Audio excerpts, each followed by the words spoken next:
Hello aspirants, this is your trainer and guide Aishwarya Seth, welcoming you all to this social and revolutionary educational platform of Learn to Lead Tutorials UGC Online Mantra, where India is learning quality education at zero cost. Today is Guru Purnima, so happy Guru Purnima everyone. This channel is the complete educational hub where complete coachings of UGC NET, CTET, PTET, NVS, KVS, NTT, ETT, B.Ed, M.Ed, etc. are provided 100% free of cost throughout India, especially to those students who can't afford these exclusive coachings, or due to lockdown crisis they are not able to go out, or any other reason. So students, don't worry, this channel is the ultimate solution for all your problems. Just subscribe this channel and get complete coachings of all competitive exams absolutely free of cost, and make your dreams come true. So I started this channel in April 2020 this year during this lockdown, and I am extremely overwhelmed and glad to see your responses and motivational comments. Thank you so much for that. I also welcome the new subscribers who joined us recently and suggest them to watch each and every video very carefully so that not even a single topic will be missed by you. So in UGC preparation paper 1, UGC NET paper 1, a preparation series, I covered value education, environmental education, professional and technical education this week under higher education unit. So today we'll discuss the previous year questions of these topics which I taught you this whole week, that is value education, environmental education, professional education and technical education. So let's start with the presentation. So first question आपकी screen के ऊपर जो है वो value education का display हो रहा है, ध्यान से सुनिएगा. Value education makes a student. ठीक है जी. अब वैल्यू एजुकेशन क्या होती है, उसके क्या बेनिफिट्स हैं, क्या ऑब्जेक्टिव्स हैं, क्या डिफरेंट डिफरेंट स्कीम्स है वैल्यू एजुकेशन की. इस वीक में मैंने जो है 4-5 वीडियोस जो हैं थ्रू आउट वीक मैंने जो लॉन्च की हैं, पहले प्लीज़ वो देखिए. अगर कोई मिस कर दी है आपने तो आज का जो क्वेश्चन पेपर है या आज के प्रीवियस ईयर क्वेश्चंस हैं वो कहीं ना कहीं आपको दिक्कत आएगी, आपको आंसर्स नहीं भी आ सकते. तो पहले आप वीडियोस देखिए थ्रू आउट वीक, बिकॉज ये इस चैनल का ट्रेंड है. ठीक है जी, एक कल्चर है इस चैनल का. जो भी हम फुल ऑन वीक में करते हैं, ठीक है जी, एक वीक में करते हैं, हर वीक के बाद वीकेंड में हम उसी की प्रैक्टिस करते हैं. ठीक है जी. तो कोई वीडियो मिस की है आपने तो प्लीज़ पहले आप उसको देखिए. तो value education is all about your social responsibilities, your commitments, your ethics, your moral principles, your moral criterions. ठीक है जी, ये सब चीज़ें जो है वैल्यू एजुकेशन में थी. ठीक है जी, आपने वीडियो तो देखी है, जिन्होंने देखी है उनको पता है इसका answer. So value education makes a student. एक स्टूडेंट को वैल्यू एजुकेशन अगर प्रोवाइड करते हैं तो वो उसको क्या बना देती है, अल्टीमेटली वो क्या बनता है स्टूडेंट वैल्यू एजुकेशन को ग्रहण करने के बाद या लेने के बाद. क्या बनता है? गुड सिटीजन बनता है, सक्सेसफुल बिजनेसमैन बनता है, पॉपुलर टीचर बनता है या एफिशिएंट मैनेजर बनता है. हाँ जी, इसका आंसर बिल्कुल ए है, गुड सिटीज़न बनता है. बिकॉज गुड सिटीज़न में ओवरऑल क्वालिटीज़ जो हैं वो शामिल हो जाती हैं. ठीक है जी, आपके गुड, आप अच्छा आचरण करते हो, आपका बिहेवियर अच्छा है, आप किसी को हर्ट नहीं करते हो, आप एथिकली बहुत स्ट्रांग हो, आप सबकी मदद करते हो, आप सोशल रिस्पॉन्सिबिलिटी निभाते हो, आप दूसरों का वेलफेयर करते हो. ये सारी क्वालिटीज़ जो हैं वैल्यू एजुकेशन में हैं. और उसको पढ़ने के बाद, वैल्यू एजुकेशन लेने के बाद अपने आप जो है कोई भी स्टूडेंट जो है या कोई भी लर्नर है वो क्या बन जाता है, ओवरऑल जो है वो गुड सिटीजन बन जाता है. ठीक है जी, जो नेशनल डेवलपमेंट में अपना 100% कंट्रीब्यूट करने में जो है वो समर्थ हो जाता है. सो this is the right answer is A option. Next चलते हैं. Which of the following organisations look after the quality of technical and management education in India. ये क्वेश्चन आया है टेक्निकल एजुकेशन के परस्पेक्टिव से. ठीक है जी. सो पूरे इंडिया में, हमारे पूरे नेशन में टेक्निकल एजुकेशन को मैनेज कौन करता है, उसकी पॉलिसीज़ प्रोसीजर्स कौन सेट करता है, उसको गवर्न कौन करता है, गवर्निंग बॉडी कौन सी है जो है टेक्निकल एजुकेशन की, वो है AICTE, all India council of technical education. तो ये बिल्कुल एक फैक्चुअल क्वेश्चन है. सीधा सीधा इसका आंसर है कि पूरे इंडिया में, हमारे नेशन में पूरा का पूरा technical education as well as managerial education जो है वो उसका करता धरता कौन है, AICTE. ठीक है जी. तो इसका आंसर क्या है, सी. आगे चलते हैं. The aim of vocationalisation of education is. तो ये वोकेशनल एजुकेशन में से क्वेश्चन आ गया. The aim of vocationalisation of education is. Education को, मतलब एक तो सिंपल एजुकेशन होती है, जनरल एजुकेशन जो हम लेते हैं, एक होती है वोकेशनल एजुकेशन. इसी की भी वीडियो मैंने आपको डिटेल में समझाई हुई है, तो अगर आपने नहीं देखी ज़रूर देखें. और जिन्होंने देखी हुई है उनको इसका मीनिंग बिल्कुल क्लियर है और आंसर भी उनको आता होगा। सो वोकेशनल एजुकेशन कौन सी होती है? ऐसी एजुकेशन जिसको लेने के बाद जो है हम बिल्कुल जिस फील्ड में उस एजुकेशन को ले रहे हैं उस फील्ड में हम जॉब करने के 100% जो है वो काबिल बन जाते हैं, और उसी फील्ड में जाके जो है वोकेशनल एजुकेशन लेने के बाद हम उसी फील्ड में जो है जॉब करते हैं। ठीक है जी। सो ये जॉब ओरिएंटेड जो है वो एजुकेशन होती है, job oriented education, vocationalisation of education होती है। सो ये मतलब प्रैक्टिकल नॉलेज देना, जॉब ओरिएंटेड नॉलेज देना, ठीक है जी, थ्योरेटिकल नॉलेज ना दे करके जो है जॉब ओरिएंटेड जिस फील्ड में जो पर्सन कोर्स कर रहा है उसी फील्ड की जो है प्रैक्टिकल नॉलेज देने का मेन मकसद क्या है या क्या हो सकता है। ठीक है जी। सो आप स्क्रीन के ऊपर, मैं इसको ब्रॉडन कर देती हूँ, स्क्रीन के ऊपर आप डिफरेंट जो है वो ऑप्शंस देख रहे हैं। A is preparing students for a vocation along with the knowledge. ठीक है जी। तो ये कुछ नहीं है preparing students for a vocation. ठीक है जी, मतलब एक वोकेशन के लिए जो है अलॉन्ग विद द नॉलेज को प्रिपेयर कर रहे हैं। दूसरा क्या है? Converting liberal education into vocational education. ये भी कोई बात नहीं है कि लिबरल एजुकेशन या जनरल एजुकेशन को हम वोकेशनल एजुकेशन में कन्वर्ट कर रहे हैं, उसको जो है वो पीछे लेके जा रहे हैं, और वोकेशनल एजुकेशन को जो आगे लेके जा रहे हैं। कंपेरिजन भी नहीं कर रहे हैं हम, कुछ ऐसा नहीं कर रहे हैं। Giving more importance to vocational than general education, ये भी नहीं हो रहा है। तो उसका मेन एम क्या है वोकेशनलाइजेशन ऑफ एजुकेशन का? Making liberal education job oriented. Yes, this is the right answer.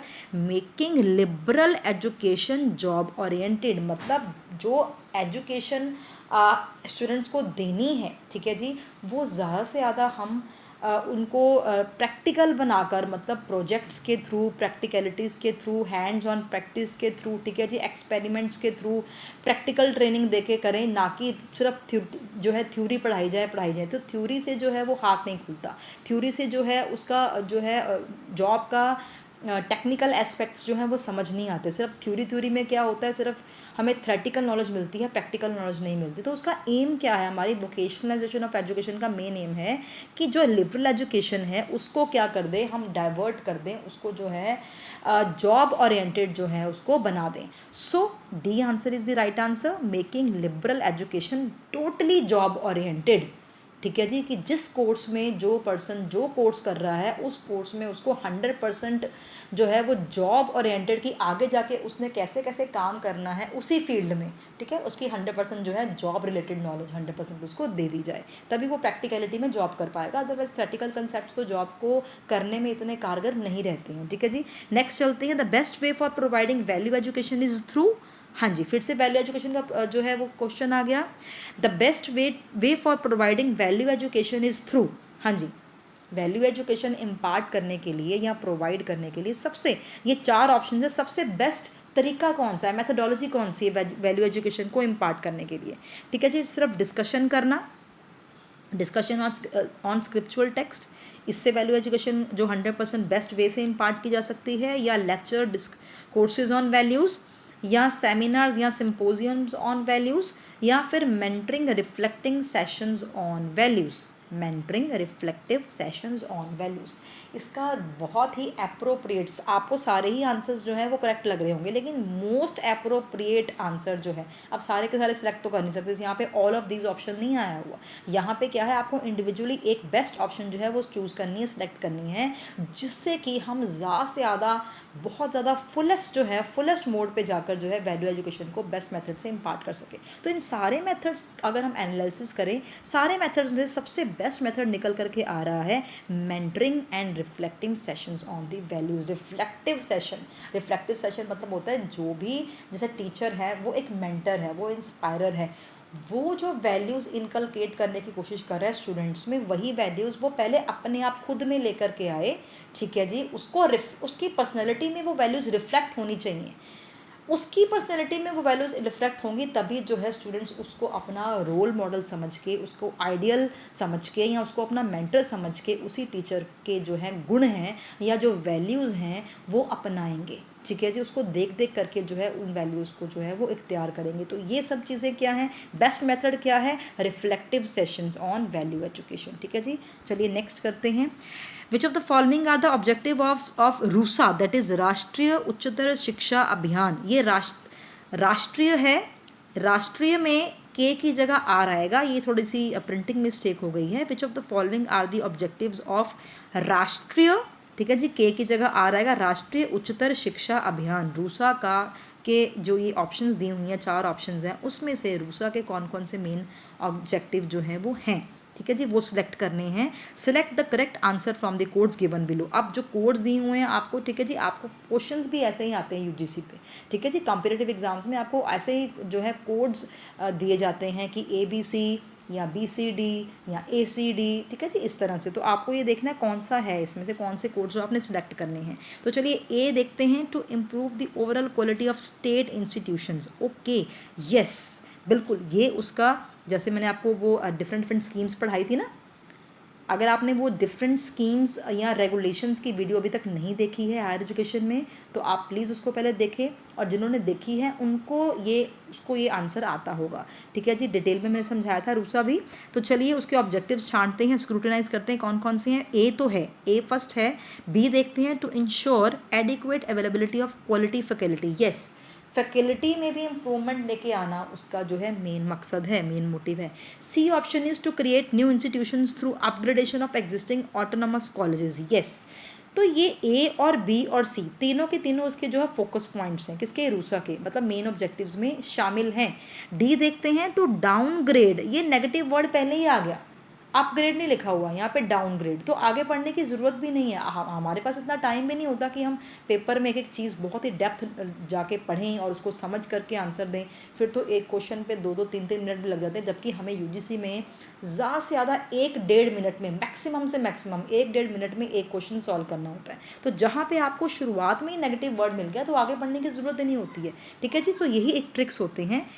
To downgrade the universities with poor infrastructure into autonomous colleges, ये तो बिल्कुल नहीं हो सकता, नेगेटिव वर्ड इसमें आ गया। तो ABC, तो इसका जो राइट जो है ऑब्जेक्टिव्स है उसमें A भी आ रहा है, B भी आ रहा है, C भी आ रहा है। अब ये देखिए कि डिफरेंट कोड्स में कौन से ऑप्शंस में ABC आ रहा है। सेकेंड ऑप्शन में जो सेकंड आंसर है ABC, ठीक है जी, इसमें ABC तीनों जो है डिस्प्ले हो रहे हैं। सो इसका राइट आंसर क्या है, ABC, सेकंड ऑप्शन, ठीक है जी।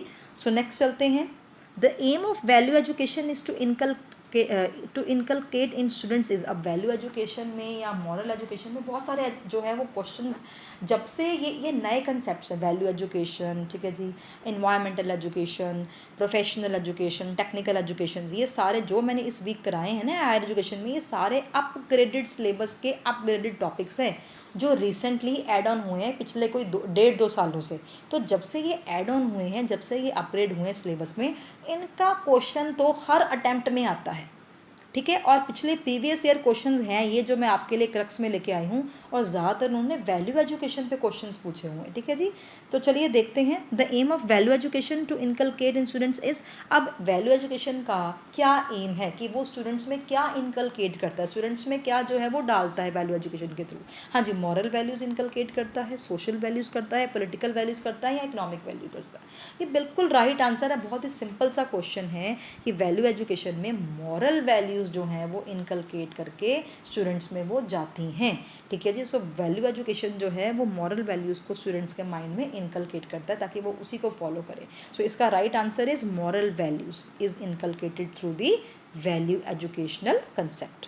नेक्स्ट चलते हैं। Which of the following is are a minority institution. अब ये फैक्चुअल क्वेश्चन है, आपको डिफरेंट डिफरेंट इंस्टीट्यूशंस दी हुई हैं, इनमें से आपने ये देखना है, स्क्रूटिनाइज करना है, इसमें छांटना है कि इसमें से कौन से इंस्टीट्यूशंस जो हैं वो माइनॉरिटी इंस्टीट्यूशंस हैं, ठीक है जी। चलिए हम देखते हैं कौन कौन से हैं। ए में उसने लिखा है पंजाबी यूनिवर्सिटी पटियाला, नहीं, ये माइनॉरिटी इंस्टीट्यूशन बिल्कुल नहीं है। सेकंड क्या है, ओस्मानिया यूनिवर्सिटी हैदराबाद, ये भी माइनॉरिटी इंस्टीट्यूशंस में शामिल नहीं होता है, ठीक है जी। कश्मीर यूनिवर्सिटी श्रीनगर, नो, ये भी माइनॉरिटी इंस्टीट्यूशन नहीं है। नेक्स्ट क्या है, St Stephen's College Delhi, yes, this is the minority institution of higher education. तो यहाँ पे अब देखिए कोड्स इसमें भी गिवन है कि ए ऑप्शन में 1 और 2 है, बी ऑप्शन में 2 और 4 है, सी ऑप्शन में 2 ओनली है, या डी ऑप्शन में 4 ओनली है।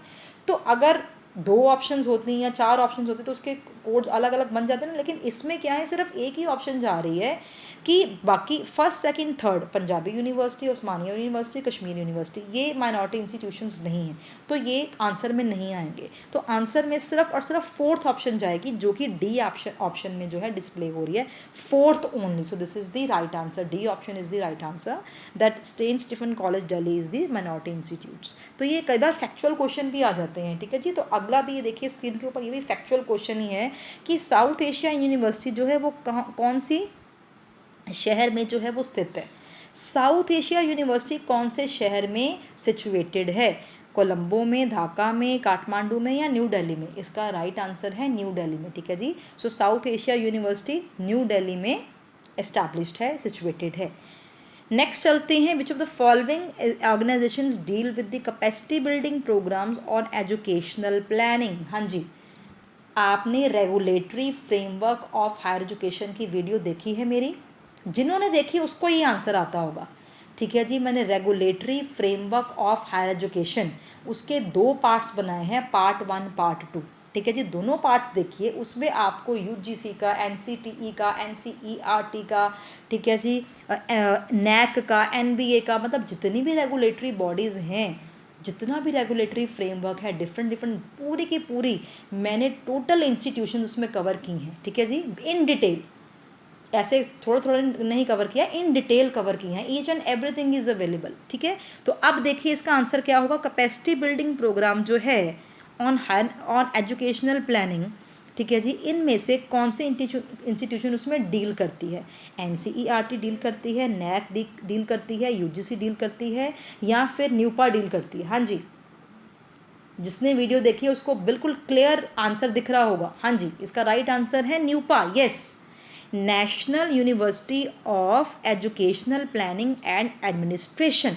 National University of Educational Planning and Administration, NUEPA, deals with the capacity building programme on educational planning, ठीक है जी। बाकी जो इंस्टीट्यूशंस हैं उनका अलग अलग काम है, लेकिन जो इस क्वेश्चन के अकॉर्डिंगली जो आंसर जा रहा है दैट इज़ न्यूपा, ठीक है जी। उसका क्या काम है, वो डिफरेंट कैपेसिटी बिल्डिंग प्रोग्राम्स जो है वो हर साल लॉन्च करती है और उसको जो है कंडक्ट करती है थ्रू आउट द नेशन, ठीक है जी। सो इसका राइट आंसर डी है। नेक्स्ट चलते हैं, choose the oriental learning institutes in India from the following, ठीक है जी।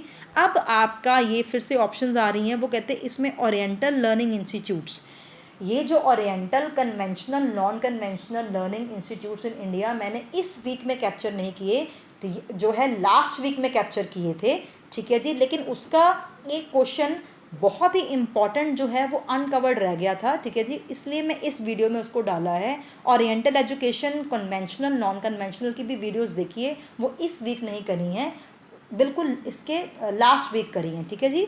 सो ये देखिए इसमें क्या है, choose the oriental learning institutions in India from the following. Oriental learning कौन सी होती है, हाँ जी, जो कि किसी भी सभ्यता से, किसी भी मतलब जो भी कोई कंट्री है उसकी सभ्यता, लिटरेचर, ठीक है जी, उसकी लैंग्वेजेस, उसका कल्चर, ट्रेडिशन, कस्टम्स की नॉलेज जो है उसको पढ़ते हैं, ठीक है जी, उसको हम बोलते हैं ओरिएंटल एजुकेशन या ओरिएंटल लर्निंग, ठीक है जी। बहुत ही पौराणिक लर्निंग होती है, किसी भी कल्चर की उसको जो समझना, पूरे मतलब एक कल्चर को पूरा समझना या उस कल्चर के ऊपर अध्ययन करना, रिसर्च करना और उसको अपनी स्टडी का जो है वो एक मतलब उसी में स्टडी करना, उसको ओरिएंटल एजुकेशन कहते हैं। वो कहता है from the following oriental learning institutes in India, आप देखिए कौन कौन से जो हैं oriental learning institutes of India हैं। एशियाटिक सोसाइटी है, जी है बिल्कुल। मद्रास संस्कृत कॉलेज है, बिल्कुल है जी, ये भी ओरिएंटल लर्निंग इंस्टीट्यूट है। तेजपुर यूनिवर्सिटी नहीं, ये ओरिएंटल इंस्टीट्यूट नहीं है, ये ओरिएंटल लर्निंग में डील नहीं करता है, ठीक है जी। नेक्स्ट क्या है, माइथिक सोसाइटी, यस, ये भी जो है ये ओरिएंटल लर्निंग प्रोग्राम में डील करती है। So Asiatic Society, Madras Sanskrit College और माइथिक सोसाइटी, ABD, ये जो 3 इंस्टीट्यूट्स हैं एक्सेप्ट तेजपुर यूनिवर्सिटी नहीं है, ABD, ये जो ऑप्शंस हैं these are the oriental learning institutes in India, जो कि पौराणिक और ओरिएंटल जो है लर्निंग प्रोवाइड कर रहे हैं, लर्निंग डिफरेंट ओरिएंटल लर्निंग के डिफरेंट कोर्सेज जो हैं वो प्रोवाइड कर रहे हैं स्टूडेंट्स को, ठीक है जी। तो देखिए इसका ऑप्शन क्या बनेगा, मैंने क्या बोला था आपको अभी, ABD, ठीक है जी, Asiatic Madras Sanskrit College and Mythic Society. तो ये ABD बनेगा, इसमें से कौन सा है ABD? यस, फर्स्ट ऑप्शन में ही ABD जो है वो सामने आ रहा है, मेंशन हो रहा है। सो इसके आंसर्स में कौन सा राइट आंसर है? First option is the right answer, ABD। ठीक है जी, चल नेक्स्ट चलते हैं अभी।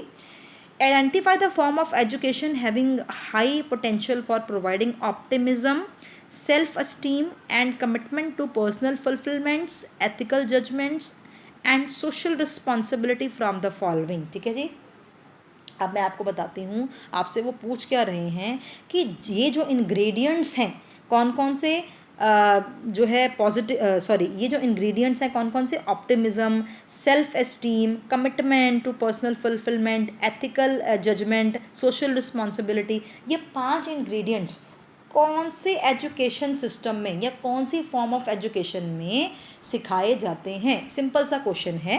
Identify the form of education having high potential for providing optimism, self esteem and commitment to personal fulfilment, ethical judgements and social responsibility. तो इसमें options आप देखिए, फॉर्मल एजुकेशन के इंग्रेडिएंट्स हैं ये, टेक्निकल एजुकेशन में सिखाए जाते हैं सब कुछ, मॉरल एजुकेशन में सिखाए जाते हैं, या फिर वैल्यू एजुकेशन में सिखाए जाते हैं। हाँ जी, हाँ जी, सोचिए दोबारा से। एथिकल जजमेंट्स हैं, सोशल रिस्पॉन्सिबिलिटी है, पर्सनल कमिटमेंट है, ठीक है जी, पर्सनल फुलफिलमेंट है, सेल्फ एस्टीम है, ऑप्टिमिज्म की फीलिंग है, कहाँ पे आती है? हाँ जी, बिल्कुल राइट आंसर, आपने सही सोचा है, value education is the right answer. ये सारे इंग्रेडिएंट्स, सारे एलिमेंट्स, सारे कंपोनेंट्स किसके हैं? वैल्यू एजुकेशन के। ठीक है जी, ना ही फॉर्मल एजुकेशन के, ना ही टेक्निकल एजुकेशन के, ना ही मॉरल एजुकेशन के। मॉरल एजुकेशन इज़ अ सब पार्ट ऑफ वैल्यू एजुकेशन। ठीक है जी, ये दोनों आंसर्स आपको कहीं ना कहीं, जिनको नहीं आता होगा तो वो मॉरल एजुकेशन या वैल्यू एजुकेशन में जो है वो डेलिमा में रहेंगे कि दोनों में से कौन सा है। मॉरल एजुकेशन ठीक है, एक सब पार्ट है वैल्यू एजुकेशन का, तो होल कंसेप्ट कौन सा है? वो वैल्यू एजुकेशन है। सो इसका राइट आंसर क्या है? Value education, 4th is the right answer. Next चलते हैं। Identify the sustainable development goals from the list given below. अब ये एनवायरमेंटल एजुकेशन के ऊपर क्वेश्चन आ गया है। ठीक है जी, कि इनमें से ये सारे गोल्स दिए हुए हैं, 1 2 3 4 5 6, ये सारे सस्टेनेबल डेवलपमेंट के पर्सपेक्टिव से गोल दिए हुए हैं। अब वो ये कह रहा है ये सारे गोल्स में से सस्टेनेबल डेवलपमेंट गोल्स कौन से हैं, उनको स्क्रूटिनाइज करिए। सारे भी हो सकते हैं, इनमें से कुछ हो सकते हैं, कुछ एक नहीं भी हो सकते। तो चलिए देखते हैं कौन कौन से हैं। ज़ीरो हंगर, यस, ये सस्टेनेबल डेवलपमेंट गोल है। ठीक है जी, कि हमने हंगर को ज़ीरो करना है। नेक्स्ट क्या है? क्वालिटी एजुकेशन, ये भी सस्टेनेबल डेवलपमेंट के गोल हैं। यूनिवर्सल प्राइमरी एजुकेशन, ये नहीं है, ये बिल्कुल नहीं है। 4th is clean water and sanitation, ये भी सस्टेनेबल डेवलपमेंट का गोल बिल्कुल है। 5th है ग्रीन एग्रीकल्चर, ये भी नहीं है, this is not the sustainable development goal. 6th क्या है? Climate action, yes, this is also the sustainable development goal. तो कौन से शामिल हो रहे हैं इनमें से? 6 के 6 में से कौन से सस्टेनेबल डेवलपमेंट गोल्स की लिस्ट में हैं? कौन कौन से? मैंने अभी आपको क्या बताया? 1st, 2nd, 4th और 6th।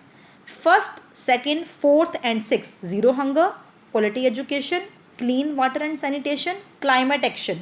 तो ये चारों के चारों जो हैं एजुकेशनल डेवलपमेंट गोल्स के इंग्रेडिएंट्स हैं, बाकी दो नहीं हैं।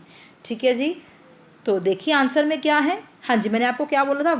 1st, 2nd, 4th and 6th। तो ये जो है ये डी ऑप्शन में डिस्प्ले हो रहा है। D option is the right option, जिसमें 1st, 2nd, 4th और 6th जो है वो डिस्प्ले हो रहे हैं। सस्टेनेबल डेवलपमेंट कौन सी होती है, मैंने आपको डिटेल में कराया था एनवायरमेंटल एजुकेशन में कि सस्टेनेबल डेवलपमेंट कौन सी होती है, जिसमें हम ऐसी कुछ डेवलपमेंट, ऐसी डेवलपमेंट्स जो जब हम, जैसे फॉर एग्जांपल हम अभी भी जो नेचुरल रिसोर्सेज हैं, ठीक है जी, उनको यूज़ कर रहे हैं, ऐसे यूज़ करें कि जो हमारी अब की रिक्वायरमेंट है, प्रेजेंट रिक्वायरमेंट है, वो भी फुलफ़िल हो, और उनको सेव करके, सिक्योर करके भी रखें, उनको जो है वेस्ट ना करें, उनकी ऑप्टिमम यूटिलाइजेशन करें, ताकि जो फ्यूचर जनरेशन्स हैं वो भी उनको जो है अपनी रिक्वायरमेंट के हिसाब से यूज़ कर पाएँ। ऐसा ना हो कि हम अभी के अभी अपनी प्रेजेंट सिचुएशन में ही सारे के सारे नेचुरल रिसोर्सेज एक्सप्लॉइट कर दें, उनकी डुप्लीकेशन कर दें, उनकी वेस्टेज कर दें, ताकि नेक्स्ट जनरेशन्स के लिए वो बचे ही ना। तो ये गलत है। जबकि सस्टेनेबल डेवलपमेंट का मतलब क्या है, अभी भी यूज़ करें और वो नेक्स्ट जनरेशन्स के लिए भी जो है वो बचा के रखें, सिक्योर करके रखें। So this is the concept of sustainable development. और उसमें कौन कौन से इंग्रेडिएंट्स हैं मैंने आपको बता दी हैं, ठीक है जी। तो चलिए आगे बढ़ते हैं नेक्स्ट क्वेश्चन के ऊपर।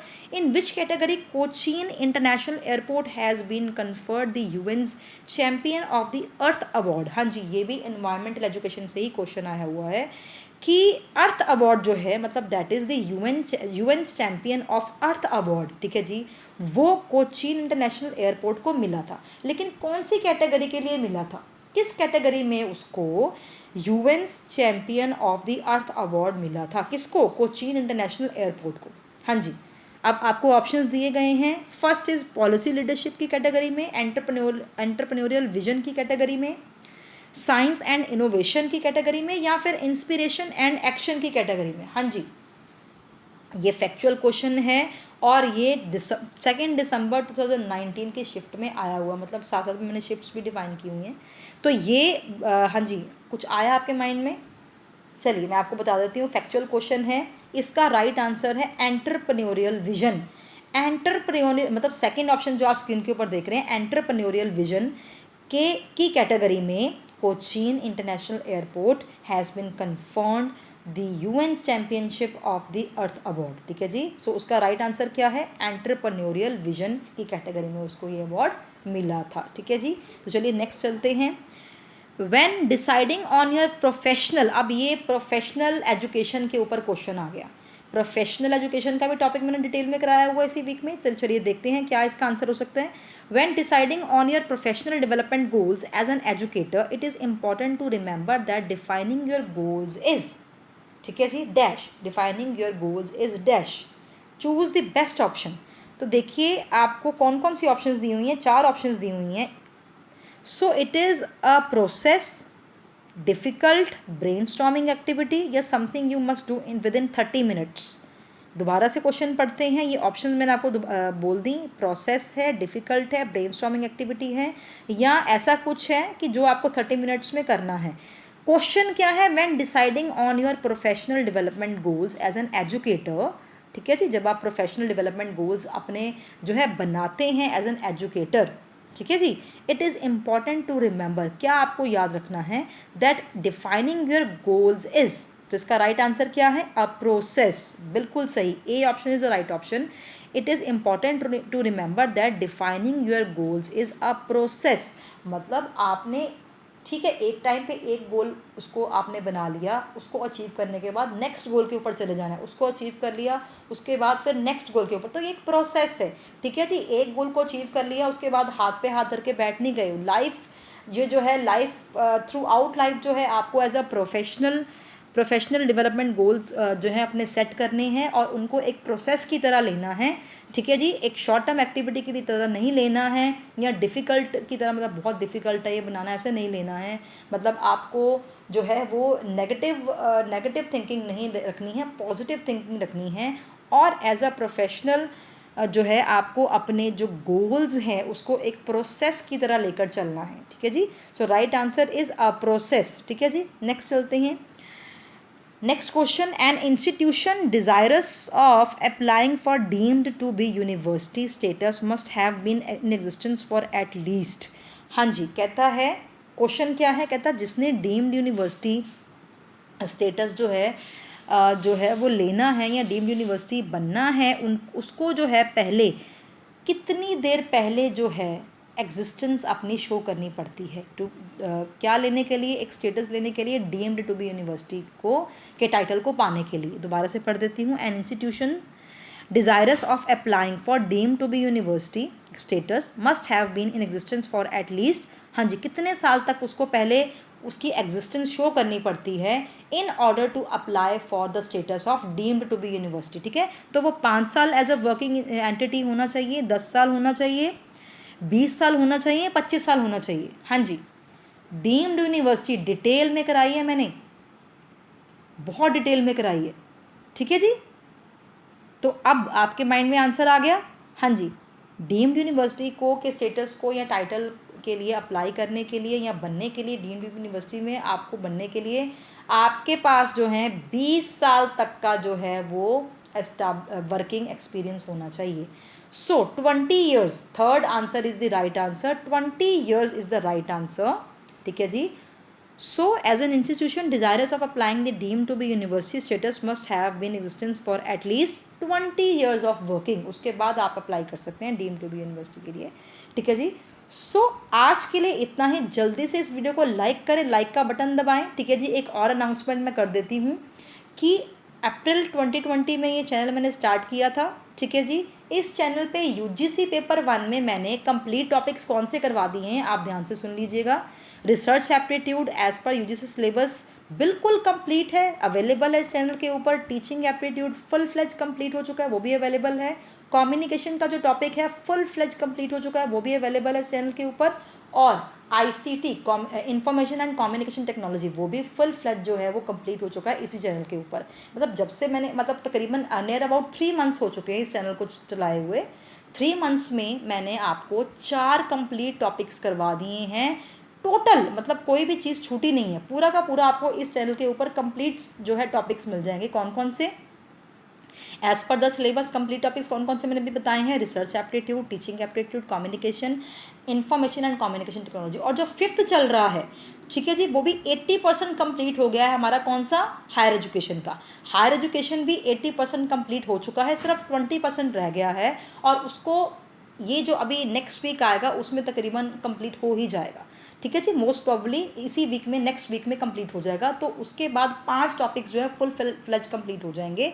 और साइमल्टेनियसली इस चैनल के ऊपर सीटेट, पीटेट, NVS, KVS की भी क्रोनोलॉजिकल मैनर में कोचिंग्स चल रही हैं।